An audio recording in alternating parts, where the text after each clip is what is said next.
ललिता अपने गांव इलाके की खबर टीवी और समाचार पत्रों में पढ़कर चौंक जाती हैं। खबर कुछ अच्छी नहीं थी। उसके गांव दनहर और आसपास के 10-15 गांव भयंकर भुखमरी और अनचाहे कर्ज के शिकार थे। पिछले साल अपने फायदे के लिए कुछ प्राइवेट कंपनियां इस इलाके में पहुंची और अपनी पसंद की मुनाफा देने वाली फसलों को किसानों को उगाने का प्रलोभन दिया, जिनको उगाने का अनुभव वहां के किसानों को ना था।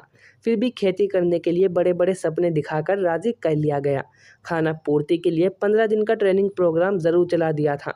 हद तो यहाँ हो गई कि इन नए चिकने चुपड़े गोरे चिट्टे अंग्रेजी में गिटपिट करने वाले मैनेजरों ने किसानों को अपनी बातों में फंसाकर फसल की लागत का आधा जिम्मा लोन के तौर पर इन किसानों पर ही लाद दिया। किसान अपने खेत और 2 वक्त की रोटी जोड़ने से बाहर कब और कहाँ दिमाग लगा पाया है, जो इस बार लगाता यहाँ भी नहीं लगाया। शहरी मैनेजरों की घुमावदार बातों से वो यही समझ पाया कि आधे लागत के बाद भी बहुत अच्छी कमाई होने वाली है। धड़ाधड़ सबने राजीनामे पर अंगूठा दस्तखत सब कर दिया। 1 साल में ही सुनहरे सपनों का बुलबुला फूट गया। कम बारिश और अनुभवहीनता ले डूबी। कंपनी के चिकने चुपड़े चेहरे गायब थे। कंपनी अपना आधा पैसा वसूलने के लिए गंभीर थी। उनकी तरफ से अब जो आते देखकर ही लगता है किसी से कुछ छीनने निकले हैं। इस दुर्भाग्य और नासमझी के चक्र ने किसानों का जीवन लीलना आरंभ कर दिया। आए दिन अखबारों और समाचार चैनलों पर किसी न किसी किसान की लाश दिखाई जाती, उन पर लेख कहे और लिखे जाते। ललिता यही सब देख पढ़कर बहुत बेचैनी से अपने बरामदे में इधर से उधर टहल रही थी। उसका अपना गांव, अपने लोग जीने के लिए 2 वक्त की रोटी के लिए तड़प रहे हैं। काल गिद्ध की तरह बैठा हुआ है। वो इस प्रतीक्षा में है कि कब जीवन मृत्यु की ओर बढ़े और वो उसे लपक ले। वो कई लोगों को फ़ोन करती है। आधे घंटे में उसके बंगले में एक एक गाड़ियाँ आने लगती है। थोड़ी ही देर में बरामदा लोगों से भर जाता है।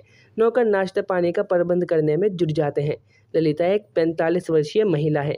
शरीर से फिट, सांवला रंग, चेहरे पर तेज, कम मुस्कुराने वाली, 2 टूक शब्दों में बात करने वाली। अभी उसने जिनको बुलाया है सभी उसकी कंपनी में काम करने वाले मैनेजर हैं। वो एक अच्छी खासी कामयाब फूड प्रोसेसिंग कंपनी की मालकिन है। उसके आते ही सभी खड़े हो जाते हैं। हाथों के इशारे से सबको बैठने को कहती है। एक अखबार बीच में टेबल पर रखते हुए कहती है, हमें दनहर के किसानों के लिए कुछ करना होगा। आप लोग योजना बनाकर 2 दिनों में मुझे बताइए कि हम किसानों के लिए क्या कर सकते हैं। इतना बोलकर वो उठ जाती हैं। जाते जाते कह जाती है, आप लोग खाना खा कर जाइएगा। ललिता जो आज है उसके पीछे बहुत कुछ है। उसका पुश्तैनी गांव है धनहर, लेकिन पिछले 33 साल से उसका अपने गांव जाना नहीं हुआ था। ब्लैक कॉफ़ी की कड़वी चुस्की उसे अपने बीते कड़वी यादों की ओर ढकेल देती हैं। 12 साल की उम्र तक उसका जीवन अपने माँ बाप के साए में ठीक से गुजरा था। अचानक एक महामारी पसरी। उसकी चपेट में आकर बारी बारी से उसके माँ बाबा दोनों इस कठोर दुनिया में उसे अकेला छोड़कर चल बसे। पड़ोसी विलास चाचा और उसकी पत्नी कमला ने उसे बड़ा अपनापन दिखाया। कुछ दिन तो अच्छे से रखा भी, लेकिन अब असली रंग दिखाना शुरू कर दिया। सबसे पहले उसे पालने के नाम पर उसके पिता की ज़मीन पर कब्जा किया। ज़मीन जब अपनी सी लगने लगी तो ललिता बोझ हो गई। बोझ को सर से उतारने को कोई रास्ता तो चाहिए था। कल को बड़ी होकर अपनी ज़मीन जायदाद ना मांग ले, इस डर को जड़ से मिटाना था। लेकिन कैसे? किशोरी लाल, जो कि पड़ोसी विलास सिंह का साला है, कल ही शहर से घाट घाट का पानी पी कर लौटा है। जब से आया है किशोरी लाल की बुरी नज़र हमेशा बच्ची ललिता पर टिकी रहती है। कई बार मौका देखकर बड़ी बेशर्मी से यहाँ वहाँ छू भी लिया करता। बच्ची ललिता समझ ना पाती थी वो ऐसा क्यों कर रहा है, लेकिन उसे उसका इस तरह छूना कभी अच्छा नहीं लगता था। वो उससे बचकर रहने की भरसक कोशिश करती। भक्षक ही रक्षक का रूप धर बैठा हो तो कौन कितने दिन बचा रहेगा। विलास सिंह की पत्नी कमला अपने भाई का उस मासूम के प्रति इरादे को अच्छे से समझती थी, किंतु उसने एक असाधारण मौन धारण किया हुआ था। ये वही मौन था जो कि द्रौपदी के चीरहरण के समय दरबार में बैठे महापुरुषों ने धारण किया था। अन्याय को बढ़ावा देने वाला मौन। ये मौन एक तरह से किशोरी लाल के लिए समर्थन की तरह ही था। कमला अपनी दोनों बेटियों को कभी आंखों से ओझल भी ना होने देती, लेकिन वही ललिता उसके लिए कोई मायने नहीं रखती। एक औरत सुलभ दया के नाते भी नहीं, वो कभी भी उस 12 साल की बच्ची को देखती। कई बार औरतों की ममता अपनी कोख से जन्मे बच्चों की सीमाओं में ही बंद कर रह जाती है।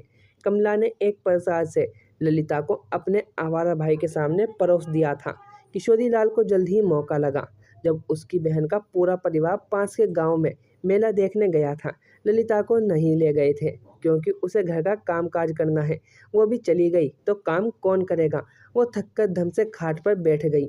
उसे उन दिनों की याद आई जब वो अपने माँ बाबा के साथ मेले में जाया करती थी। बाबा कितनी सारी रंग बिरंगी चूड़ियाँ खरीद दिया करते थे। उन्हें मेरे हाथ में रंग बिरंगी चूड़ियाँ बहुत भाती थी। वो अपनी कलाइयों को देखती है, एक भी चूड़ी नहीं।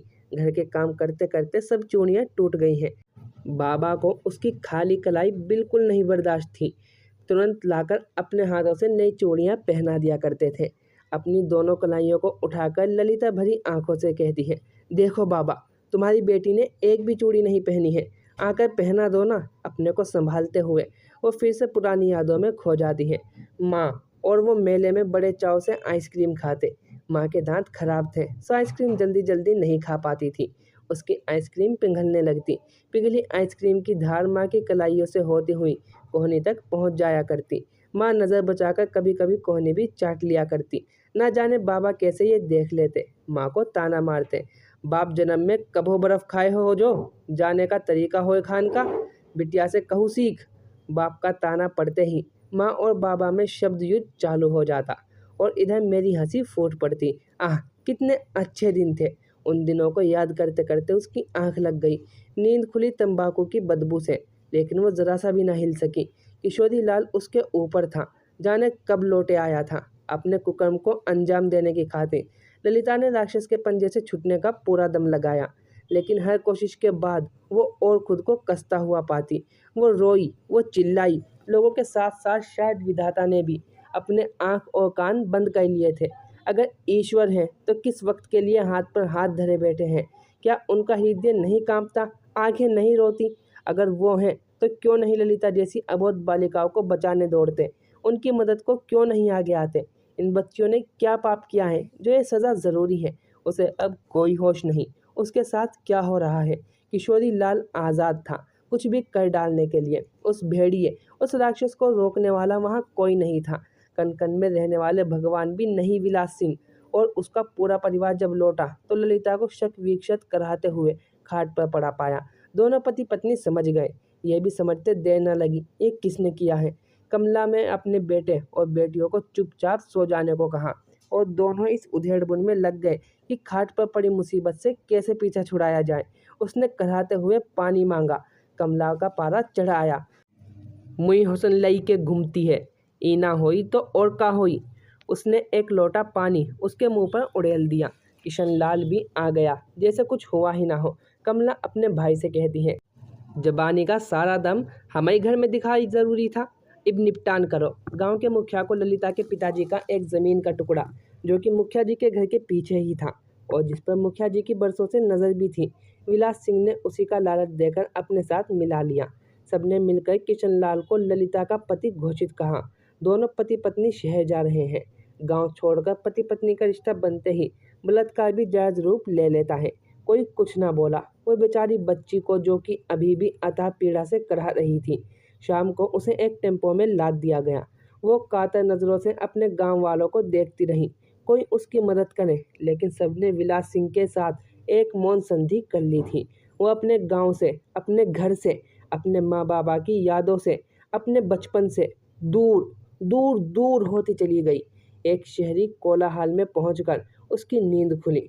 चारों ओर से नाच गाने, ढोलक की थाप, घुंघरू की रून झून की आवाज़ें आ रही थीं। धकियाकर उसे टेम्पो से उतारा गया। एक कड़कती आवाज़ आई, रे किशन लाल, गाहक की तरह आते आते अब तू दल्ला भी बन गया रे। अजीब सा हंसती है, आगे पूछती है, कहाँ से उठा लाया है इस बच्ची को? अभी तक जो ललिता किसी तरह खड़ी थी, धम से गिर पड़ी। किशन लाल ललिता को उठाने की कोशिश करने लगता है। उठ साली उठ, नाटक कर रही है, उठ हरामजादी। आपा चिंता ना करो, लौंडिया ठीक है, अभी एक बेल्ट के पड़ते ही होश में आ जाएगी। कमर में से बेल्ट खोलने लगता है। उसे बेल्ट निकालते देखकर तेज कदमों से सलमा आपा अपने झूले से उठकर उस तक पहुंच गई। अपने एक हाथ से ही किशन लाल की गर्दन पकड़ कर ली। सलमा लंबी तगड़ी, करीब 50 के उम्र की महिला, किशन लाल जैसे मजिल मच्छरों को वो बरसों से संभालती आ रही है। आप मुझे क्यों मार रही हो? किशन लाल छटपटाते हुए बोला। हरामी, बच्ची के साथ कुकर्म करके लाया है। अभी तेरी मर्दानगी ठंडी करती हूँ। बल्लू, जरा ले जा इसकी अच्छी खातिरदारी कर। बल्लू 6.5 फीट का जवान वो किशन लाल को तिनके की तरह उठा ले गया। आपा ने बहुत प्यार से फर्श पर बेहोश बच्ची के चेहरे पर से उसके बाल को हटाया। सामने फूल सी कोमल बच्ची थी। काल के आघात से कुमलाही हुई, हृदय पर चोट सी लगी। उसकी हालत देखकर अपने दिन याद आ गए। वह पुराने असंख्य घाव मानो एक साथ रिसने लगे। एहसास जागे जैसे इस बच्ची के साथ कुछ अपनेपन की, अपने कुचले बचपन की लहरों ने हिलोरे लेना शुरू कर दिया हो। गुस्से में दांत भींच कर, सत्यानाश हो राक्षस का। आपा ने स्नेह से अभिभूत ममतामयी दुलार का असर बेहोशी में भी था। इस स्नेह भरे स्पर्श की शीलता ने ललिता की तपती हुई आत्मा को ठंडक पहुंचाई थी। मीना, डॉक्टर को बुला। ललिता को उठाकर एक कमरे में पलंग पर लिटा दिया गया।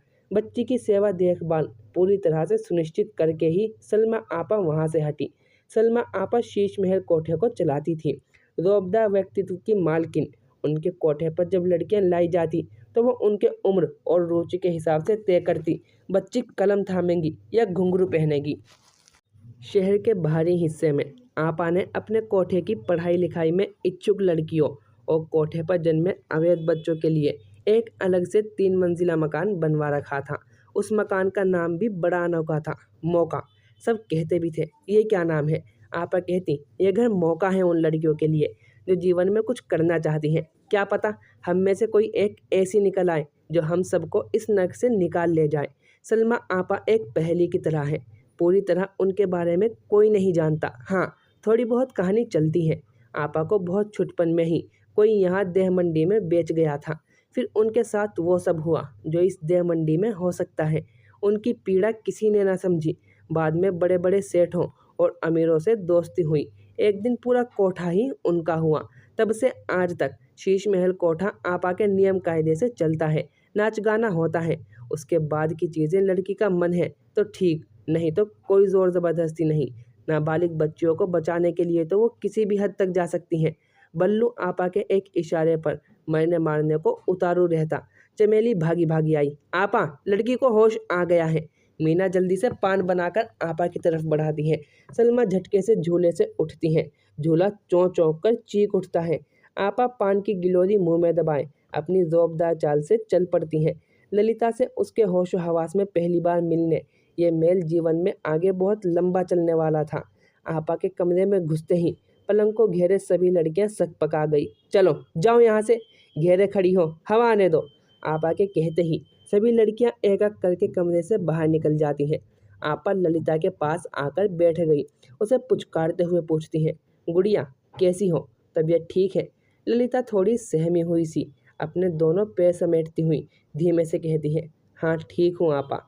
आपा से पहली बार मुलाकात की याद ललिता के आंखों को भारी पड़ गई। दोनों कोर आंसुओं के आगमन को रोक नहीं पाते। अपनी यादों को थोड़ी देर विराम देकर आपा से मिलने उनके कमरे की तरफ बढ़ती है। नर्स उसे देखते ही कुर्सी से उठकर खड़ी हो गई। सामने 80 वर्षीय वृद्धा ऑक्सीजन मास्क लगाए लेटी हुई है। ये वही आपा है जिनकी एक आवाज़ से सभी थरती थे। बुढ़ापा सबको लाचार बना देता है, लेकिन इस शुभचिंतक के देखभाल के रूप में मिलता है। आपा को अपने अच्छे कर्मों का प्रतिफल ललिता के रूप में मिल रहा है। एक दिन वो ललिता का हालचाल जानने आई थी और आज ललिता आई है अपनी आपा का हालचाल जानने। ललिता नर्स से अब कैसी तबीयत है? लाचारी में अच्छे कर्मों का प्रसाद किसी न किसी उनके पास आ पाई थी। वो झुककर उनके माथे को छूती हैं। बुखार नहीं है, उन्हें ध्यान से देखती है। चेहरे पर अब आपा की नर्स सुबह से सुधार है। थोड़ी देर पहले कुछ कुछ बोलने की कोशिश कर रही थी, फिर सो गई। वो सुबह के बाद अभी रात को ही उनके पास आ पाई थी। गांव दनहर हमेशा उसे वो करने से रोकता है जो उसे करना चाहिए। एक ही घर में रहते हुए भी 10 घंटे बाद भी तेज है। शरीर कमज़ोर हो गया है, किंतु हड्डियों का ढांचा अपने मजबूत इतिहास का गवाह है। पर दिल का क्या करे, वो दूसरे अटैक से बेहाल है। आपा जिंदगी और मौत के बीच पिछले 8 दिनों से झूल रही थी। उन्हें अस्पताल जाना पसंद नहीं, इसलिए घर के एक कमरे को ही अस्पताल बना दिया गया। आज नर्स ने कुछ अच्छी खबर दी कि कुछ तबीयत संभली है। ललिता का उनके सिर को सहलाने लगी। उनके पोपले मुंह को देखकर उसे बड़ा प्यार आता है। वो उनके माथे को चूमती है। आपा के हाथों में थोड़ी सी थिड़कन हुई, लेकिन फिर शांत। मैम, आप आराम कीजिए, मैं बैठी हूँ माता जी के साथ, नर्स ने पीछे से कहा। ठीक है, बोलते हुए ललिता उठने को हुई। अचानक साड़ी का पल्लू कंधे से खिंच गया। वो देखती हैं, आपा ने पल्लू के किनारे को उंगलियों में फंसाया हुआ है। इतना काफ़ी था समझने को कि वो चाहती हैं ललिता यहीं रहे। सिस्टर, मैं यहीं रहती हूँ, तुम आराम करो। नर्स को कुछ समझ नहीं आया, ये अचानक क्या हुआ। वो चली जाती है। ललिता बेड के पास रखी कुर्सी पर बैठ गई और एक आपा गुड़िया का नाम है, वो सहमते हुए कहती है। ललिता, आपा, बेटा डरो नहीं। कहाँ से आई हो? कौन नहीं है स्त्रियों के लिए, बल्कि तैयारी है कठिनाइयों से दो दो हाथ करने की। अगले 1 महीने में ललिता पूर्ण स्वस्थ हो गई थी। शारीरिक घाव तो ठीक हो गया था, लेकिन मानसिक घाव तो शायद जीवन भर बना रहे। ना बताया जाए इस दुनिया के बारे में, खासकर तब तक तो बिल्कुल भी नहीं जब तक वो अपनी एक परीक्षा ना ले कि वो घुंघरू बांधेगी या कलम उठाएगी। मीना ललिता हाथ में आपा का हाथ थामे रही। थोड़ी देर की खामोशी ने उसे वापिस फिर से अतीत की गलियों में पहुंचा दिया, जहां आपा पहली बार उससे मिलने आई थी। गांव है, कुछ पता है? बाबू का क्या नाम है, बताओ, मैं तुम्हें वहां वापिस भेज दूंगी। ललिता, गांव धनहर है, जिला मुरैना। माँ बाबा सब मर गए, तभी ये मेरे साथ हुआ। मैं कभी अपने गांव नहीं जाऊंगी, कभी नहीं। उसकी रुलाई फूट पड़ी। आपा आगे बढ़कर उसके आंसू पोंछ देती हैं। आज रो ले बिटिया, जी भर के, ये आंसू तुझे बहुत मजबूत कर जाएंगे। हम औरतें आंसू निकाल कर ही तो मुसीबतों से लड़ती हैं। रो ले बेटा, रो ले, जितना हो सके रो। ये पहली मुलाकात थी ललिता और आपा की। ये पहली मुलाकात एक नई सीख दे गई। रोना कमज़ोरी, यहाँ का माहौल जो थोड़ा बहुत अपने कमरे के दरवाजे के पल्लों के छेदों से देख पाती थी, वो उसे बड़ा आश्चर्य करता। लड़कियों का यूं अजीब तरीके से सजना संवरना, अलग अलग रंग बिरंगे आदमियों का आना जाना, गाने, तबले, घुंघरों की आवाज़, सब उसे विस्मित कर देते। ललिता मीना से पूछती भी है कि ये सब क्या हो रहा है, लेकिन आपा की सख्त मनाही थी, उसे अभी कोई कुछ ना कहे। अभी उसे कोठे में पीछे की तरफ ही रहने का आदेश था। बल्लू हमेशा इस बात का ध्यान रखता कि वो इधर चहल पहल की तरफ ना आए। काजल की कोठरी से उसे कालिक से बचाने की खातिर सलमा आपा अपने सभी प्रयोजन कर रही थी।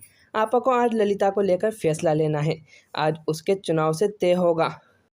आपा उसे बुलाकर ले जाती हैं और एक छोटे से कमरे में बिठाकर बाहर से दरवाज़ा बंद कर देती हैं। अंदर ललिता बिल्कुल अकेले हैं। सामने एक छोटी सी खिड़की है, बेड पर कागज़ कलम, एक ड्राइंग बुक के साथ कुछ कलर और उसके बगल में एक जोड़ा घुंघरू। उसके बाद सुलभ उत्सुकता उसके बस में नहीं। वो लपकती हैं अपने भविष्य को अपने हाथों में उठाने को। तो दोस्तों, आखिर ललिता अब क्या उठाएगी, ये देखने के लिए इस चैनल को सब्सक्राइब करें ताकि हम इसका नेक्स्ट पार्ट जल्दी ही अपलोड करेंगे। Thank you for watching.